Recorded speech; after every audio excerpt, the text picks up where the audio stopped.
Amada igreja, graça e paz do Senhor Jesus, bom dia a todos. É uma grande alegria estarmos juntos na presença de Deus, reunidos como povo do Senhor. E nesta manhã, eu gostaria que nós meditássemos juntos no Salmo de número 103. Abra sua Bíblia, por favor, e nós vamos fazer uma leitura responsiva deste Salmo. Eu vou iniciar a leitura e a igreja vai alternando comigo os versículos. Eu leio o versículo 1, a igreja lê o versículo 2, o 3, 4 e a gente prossegue assim sucessivamente. Salmo 103, eu convido assim para nós fazermos essa leitura responsiva. Diz a palavra do nosso Deus: bendize, ó minha alma, ao Senhor. E tudo o que há em mim, bendiga ao seu santo nome. Todos, bendize, ó minha alma, ao Senhor. E não te esqueças de nenhum só de seus benefícios. Ele é quem perdoa todas as tuas iniquidades, quem sara todas as tuas enfermidades. Quem da cova redime a tua vida e te coroa de graça e misericórdia. Quem farta de bens a tua velhice, de sorte que a tua mocidade se renova como a da águia.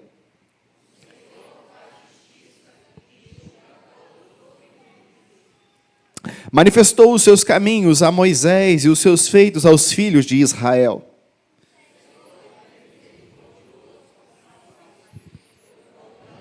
E assaz benigno, não repreende perpetuamente, nem conserva para sempre a sua ira, não nos trata segundo.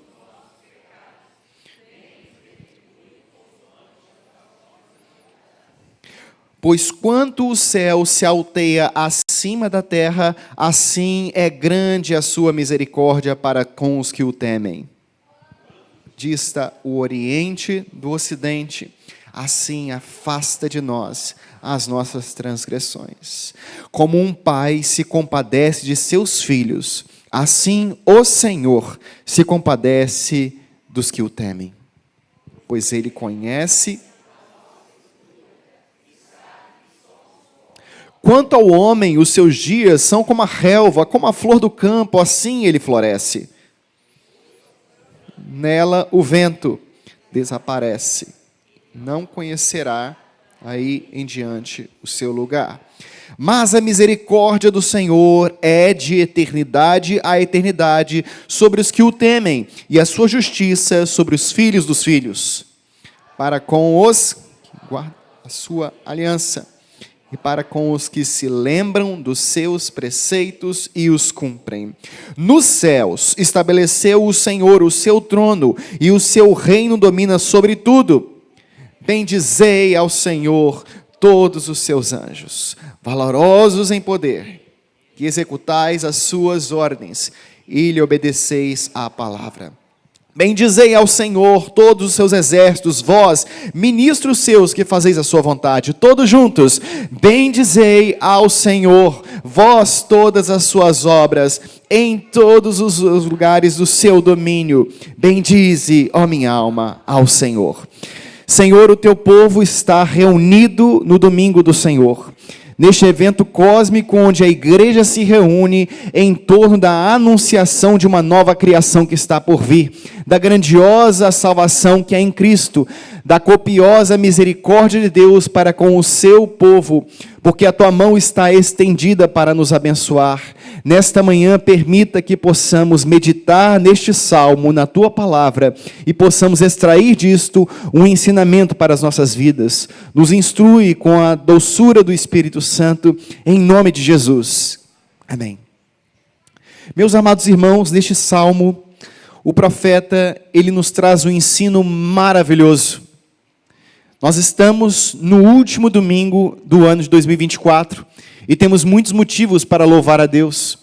E este salmo é um salmo de cântico, de louvor, de adoração a Deus, mas nos traz um importante alerta: a necessidade que temos de trazer à memória os feitos do Senhor.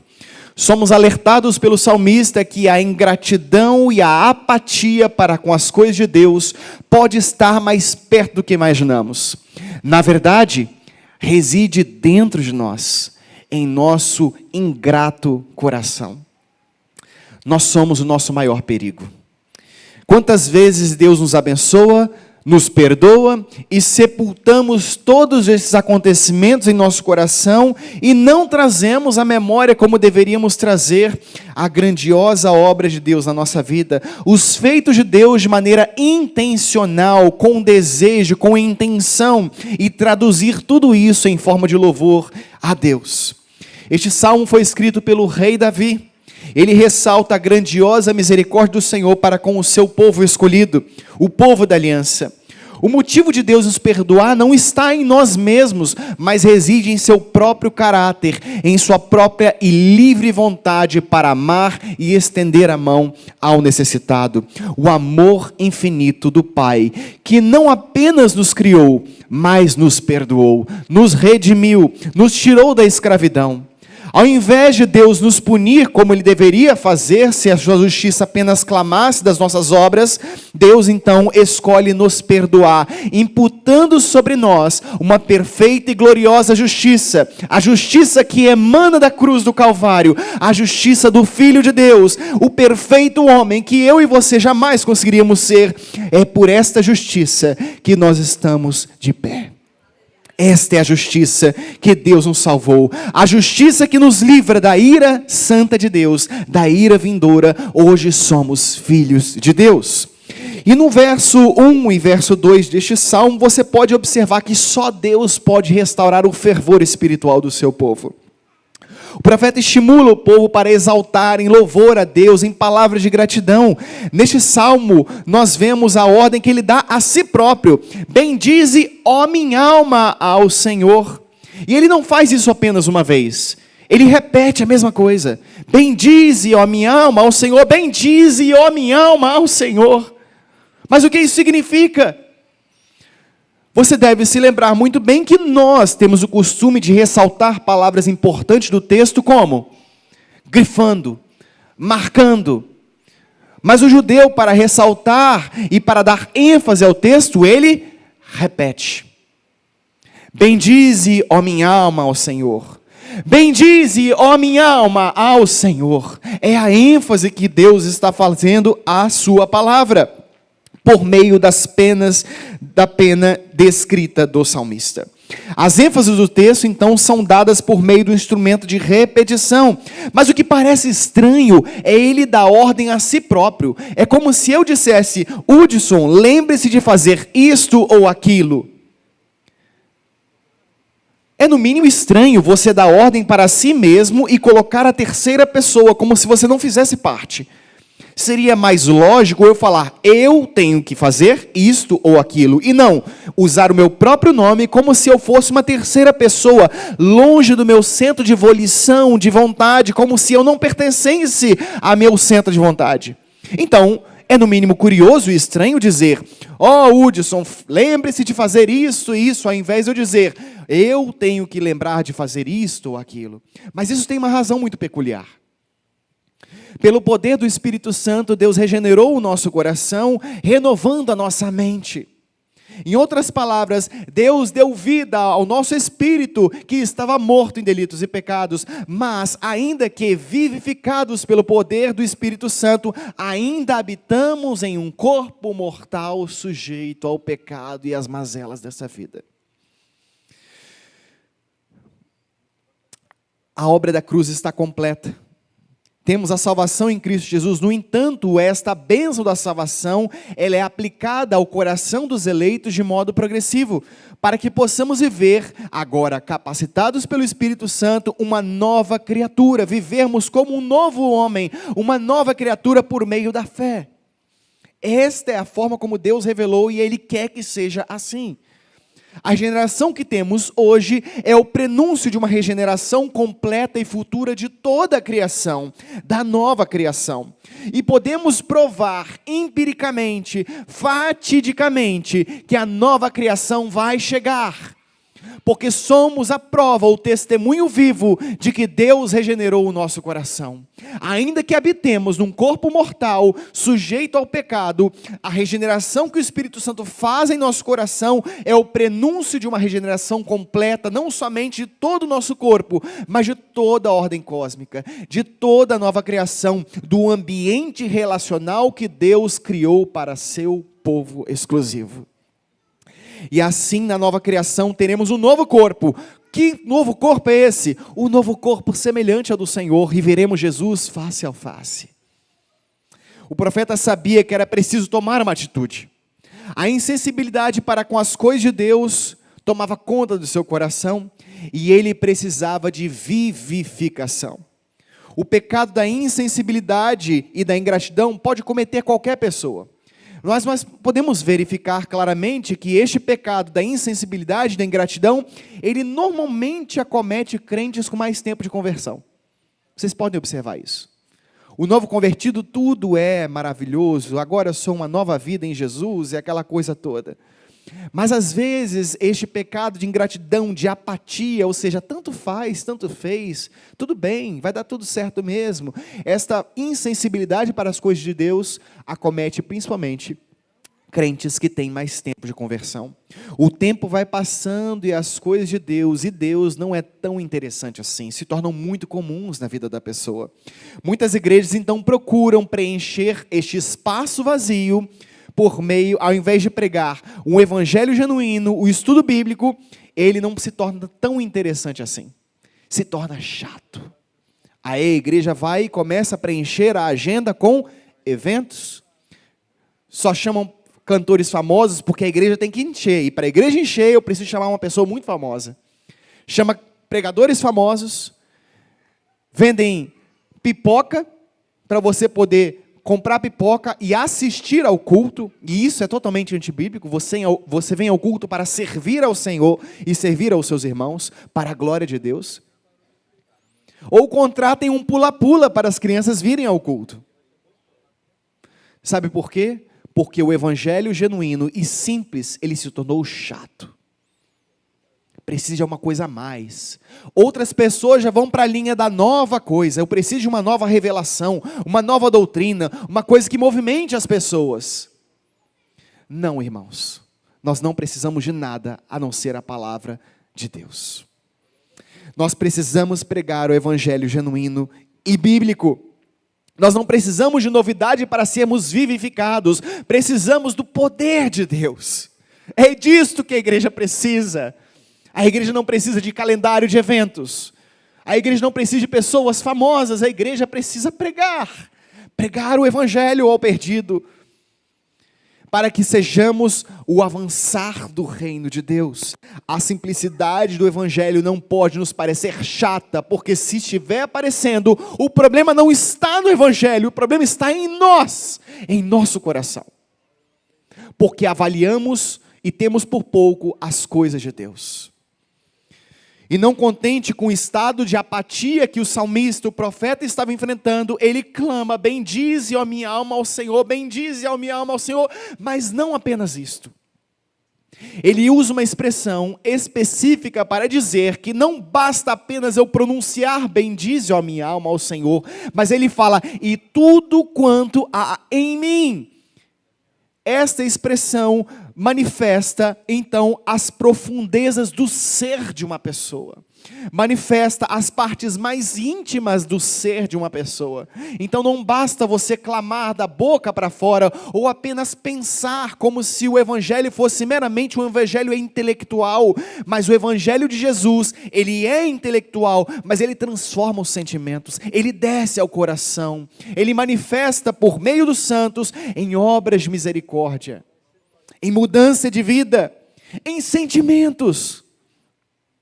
Não basta apenas que em nossos sentimentos sejamos gratos ao Senhor, amém, gratidão, aleluia, gratidão, universo, está tudo certo. Eu vou só agradecendo na minha mente, vou fazendo palavras proféticas e vou proferindo palavras do futuro que vai dar tudo certo. Não é isso. Mas a gratidão verdadeira e genuína transforma a nossa vida.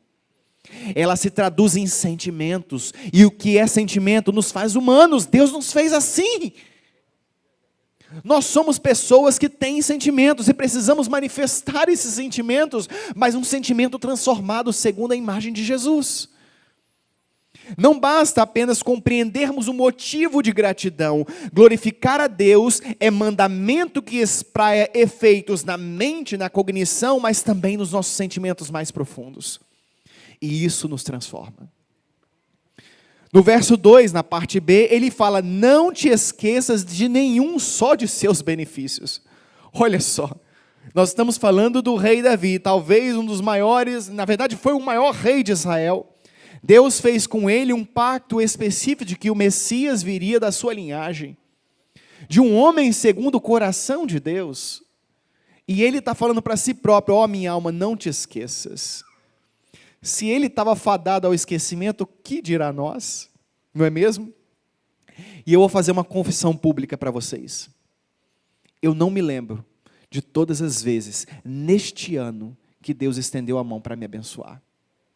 Eu não me lembro de todas as vezes que eu clamei e Ele me socorreu. E eu tenho certeza que você também não se lembra. Percebe que isso é uma mensagem que tem que tocar na nossa alma? Você tem sido esquecido para com os feitos de Deus? Eu tenho certeza que você também não se lembra. No momento em que nós mais precisamos, o Senhor estendeu a mão. Nós agradecemos naquele momento, mas logo aquilo se torna história do passado. Não transforma o nosso futuro, não faz sentido no presente, isso está errado. A gratidão faz parte da vida do crente. A gratidão é um motivo de estarmos aqui hoje e agora. Infelizmente, nos esquecemos tão facilmente dos benefícios do Senhor. O salmista nos alerta que nosso coração é ingrato quando nós esquecemos de Deus e quando esquecemos de responder a Ele da maneira como devemos. Ao invés de dar a Ele a glória devida, somos usurpadores da glória de Deus. Não podemos ser tentados a achar que Deus é obrigado a nos abençoar. E o grande problema de um crente com muito tempo de igreja de conversão é achar que Deus te deve alguma coisa. Mas eu encorajo você neste momento para trazer à sua memória quantas vezes Deus te socorreu neste ano. Quantas vezes Ele estendeu a sua mão forte para te abençoar e para te socorrer. E o meu desejo para que nesta manhã o Espírito Santo, Ele traga a você, a sua memória, os feitos do Senhor, para que em seus lábios bendigam ao Senhor. E não apenas com os lábios, mas todo o seu sentimento, todo o seu ser, possa trazer e traduzir em louvor a Deus. Que todo o nosso ser mais íntimo bendiga o nome do Senhor. Mas aqui há um detalhe muito importante na palavra Senhor. Se você olhar atentamente para a sua Bíblia, não sei qual versão você está usando, mas se for a versão que nós usamos de forma oficial na nossa liturgia, a Almeida Revista e Atualizada, você pode observar que a palavra Senhor está grafada de qual maneira? Está grafada em letras maiúsculas. E este detalhe é um detalhe na língua original, mas que não fica muito claro na tradução. Mas os tradutores, na hora de colocar o texto, eles tentaram dar uma ênfase para mostrar que este Senhor não é um Deus distante, mas é Yahweh. Ou, traduzindo, Yahvé, ou Jeová, transliterado. Mas nós não sabemos qual era a pronúncia do nome secreto de Deus, porque é impronunciável. O judeu também não sabe. Os estudiosos acham que Yahweh talvez seria a pronúncia mais próximo daquilo que deveria ser. Mas seja como for, não tem como saber. Porque simplesmente era um nome que as pessoas não podiam pronunciar. Um nome impronunciável. Então o salmista não está falando do Deus que está lá em cima e que não se importa com a gente. Ele está falando de um Deus pactual. De um Deus que afastou toda a distância que existia, Ele nos atraiu para si, fez conosco uma aliança e disse à nossa alma: você é meu, e nos comprou. É este Deus pactual, não é Deus lá, mas é Deus conosco, um Deus que se aproximou e removeu a barreira da distância para se relacionar com o seu povo. O salmista está falando que Deus não é apenas o Criador, mas é o Redentor cheio de graça e misericórdia que ama o seu povo exclusivo antes do mundo existir. O amor de Deus é sem limites. Se você observar comigo no verso 3 a 4, ele fala sobre a misericórdia de Deus. Então o salmista ele começa a enumerar vários benefícios que devem ser motivos ensejadores de nós glorificarmos e bendizermos ao Senhor. João Calvino, ao comentar este salmo, ele faz uma importante nota e diz que o profeta ele começa a respeito do motivo de glorificação sobre a reconciliação, porque a reconciliação é a principal fonte da qual todas as bênçãos fluem. Não adianta você querer uma bênção de Deus se você não está reconciliado com Deus. E o salmista então claramente fala que o Senhor graciosamente foi ao encontro. Embora estivéssemos doentes com uma chaga mortal, sujos, manchados pelo pecado, sim, estávamos da maneira como Deus mais odeia, cheios de pecado. Da maneira como Ele mais mais provoca a sua ira, estávamos cheios de pecado. Mesmo assim, Deus foi ao nosso encontro e estendeu o seu manto de graça, nos abençoou, cobriu a nossa nudez com vestes novas, nos chamou para fazermos parte de uma aliança eterna e nos selou com o Espírito Santo da promessa. Nos outorgou o Espírito Santo que clama em nosso interior, Abba, Pai. Abba, Pai. De uma herança maldita e horrorosa, Deus colocou em nós uma herança eterna. E o salmista utiliza uma metáfora de doença, que Deus sara as nossas enfermidades. Eu acho que está um pouquinho baixo agora. Não sei se está bom para vocês, no microfone. Mas o salmista utiliza desta metáfora de enfermidade, mas não é meramente uma doença parcialmente incapacitante. É uma chaga mortal que se chama pecado. Isso fica muito claro logo em seguida, quando ele fala que da sepultura ou da cova o Senhor nos redimiu.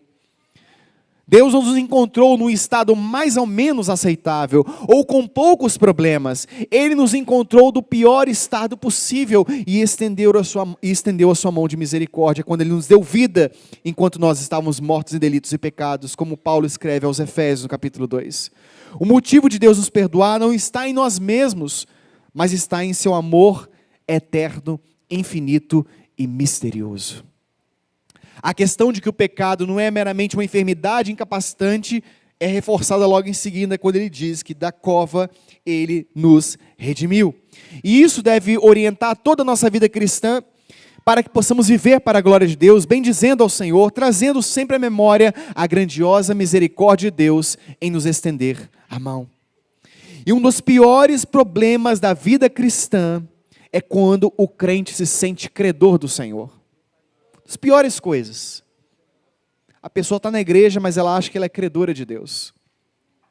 Senhor, eu estou aqui há tantos anos na tua presença. Senhor, eu sou o teu servinho que acorda toda a madrugada para o Senhor ouvir a minha doce voz.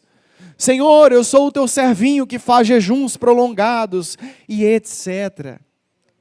Frases assim mostram um coração ímpio, um coração vaidoso que não conhece a Deus. Isso é insolência, isso é ingratidão, um coração cheio de vaidade. A pessoa pode até ter sido salva pela cruz de Cristo, mas ela não conhece de fato quem é o Senhor. Nós não merecemos absolutamente nada. A oração, o jejum, o serviço ao reino é importante, fazem parte da vida do cristão, mas isso não aumenta o nosso crédito para com o Senhor.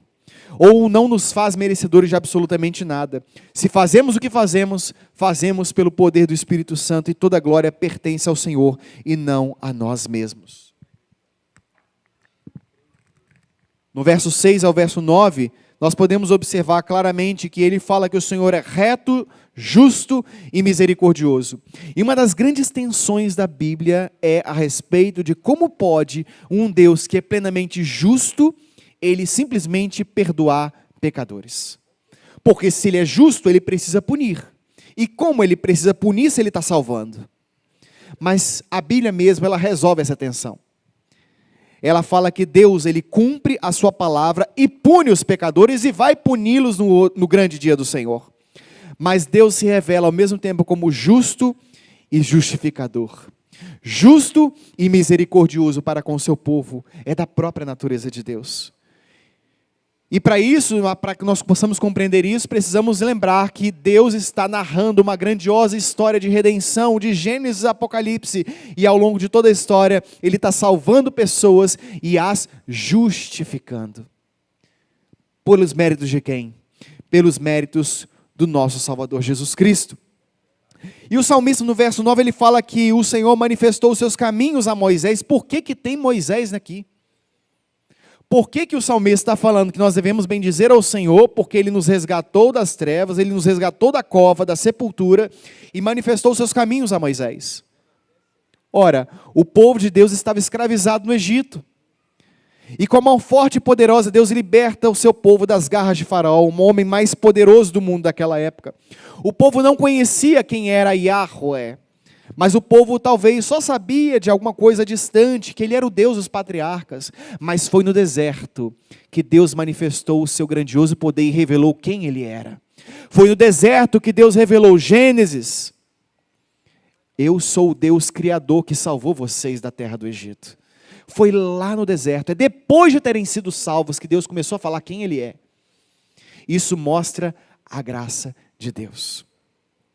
O povo não foi salvo porque ele previamente entendeu tudo, mas Deus simplesmente tira o seu povo dessa condição de escravidão e faz com eles uma aliança eterna. Foi lá no deserto que Deus assim se revelou como o Deus pactual, o Deus Yahweh, o Deus da aliança.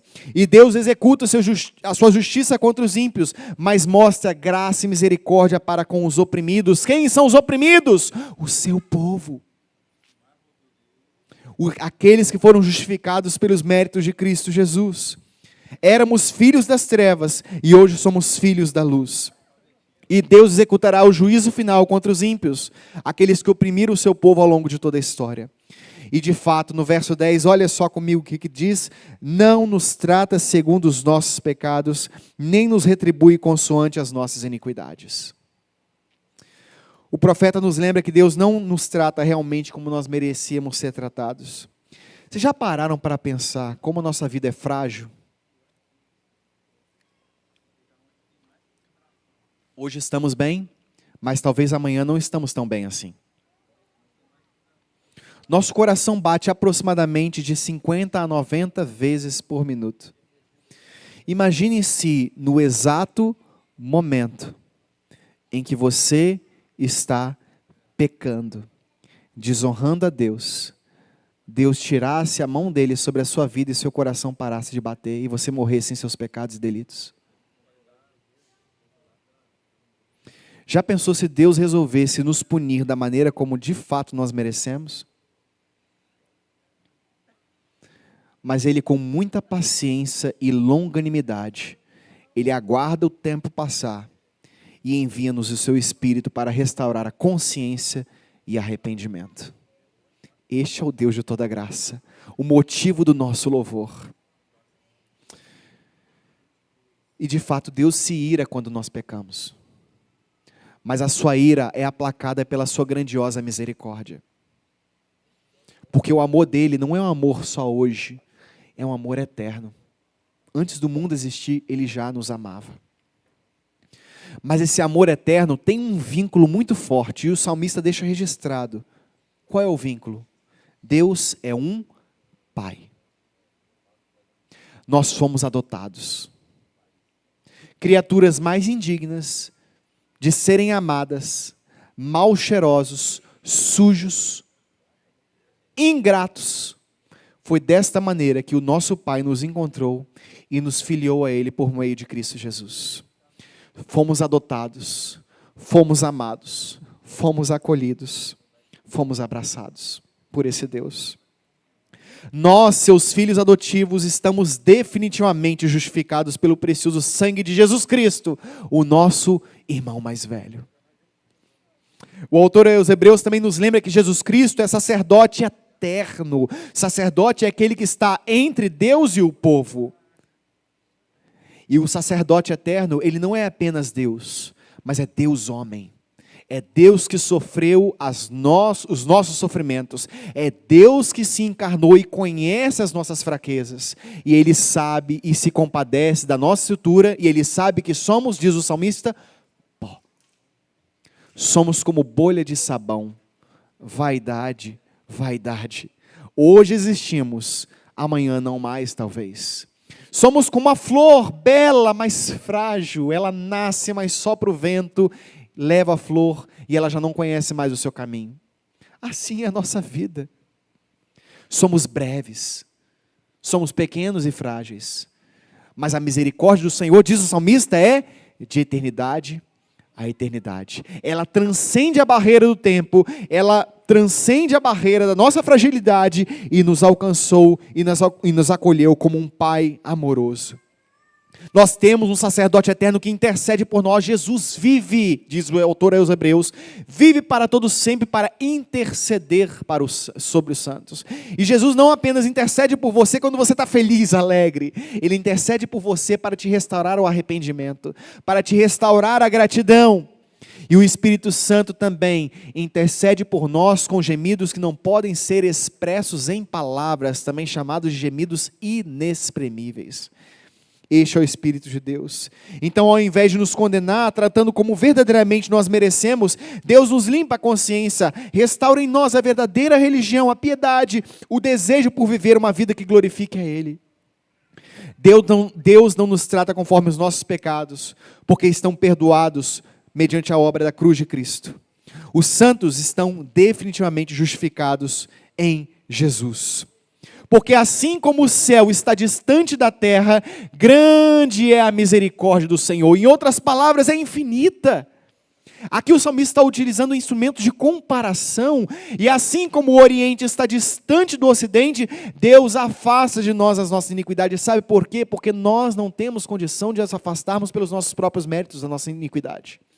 É preciso Deus não apenas exercer a sua misericórdia, mas pegar a nossa vida e nos afastar daquilo que desagrada a Ele. É isso que Ele faz o tempo todo, por meio da ação do Espírito Santo em nossas vidas.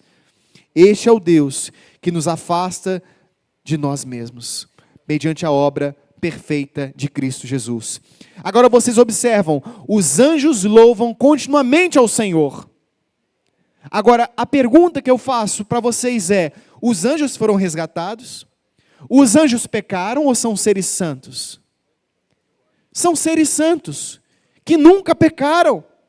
E eles louvam a Deus continuamente. O que o salmista está falando para a gente? Bendizei vocês que foram salvos, e assim como os anjos bendizem ao Senhor pela salvação de vocês, vocês devem ser encorajados a bendizer ao Senhor também. Em outras palavras, os anjos louvam a Deus pela beleza da sua santidade e pela salvação que Ele outorgou às nossas vidas, quanto mais nós, que fomos objetos diretos dessa salvação, devemos louvar ao Senhor. E isso deve ser um motivo de, no mínimo, constrangimento da nossa vida, para que assim como os anjos louvam a Deus continuamente, devemos também louvar ao Senhor continuamente. E o meu desejo nesta manhã é que você e eu não sejamos ingratos. Não olhemos para o ano e nos gabemos: olha, esse ano eu fui um servinho perfeito do Senhor. Esquece isso.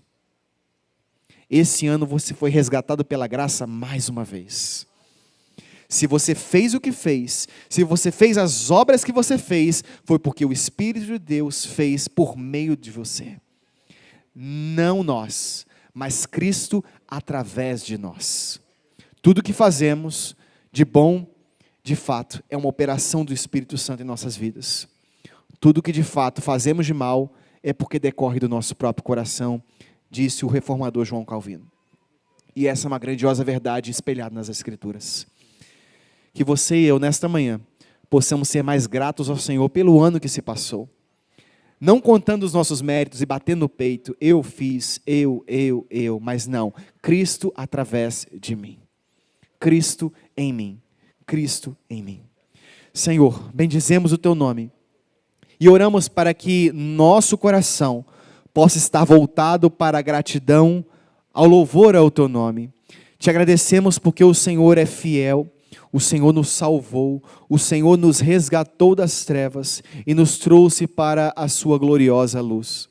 Te agradecemos porque com mão forte e poderosa o Senhor nos resgatou, e isso deve ser motivo da nossa gratidão, que não apenas está residente em nossa mente, em nosso cérebro, em nossa forma de pensar, mas para que isso se traduza em emoção, em gratidão, em um coração vibrante, alegre, feliz, porque o Senhor é bom e a sua misericórdia dura para todo sempre. Te agradecemos porque devemos bendizer ao Senhor com todas as nossas forças, com todo o nosso vigor. Agradecemos pela grandiosa obra de Cristo Jesus em nossas vidas e pelos méritos do nosso Senhor. Agradecidos estamos. Amém.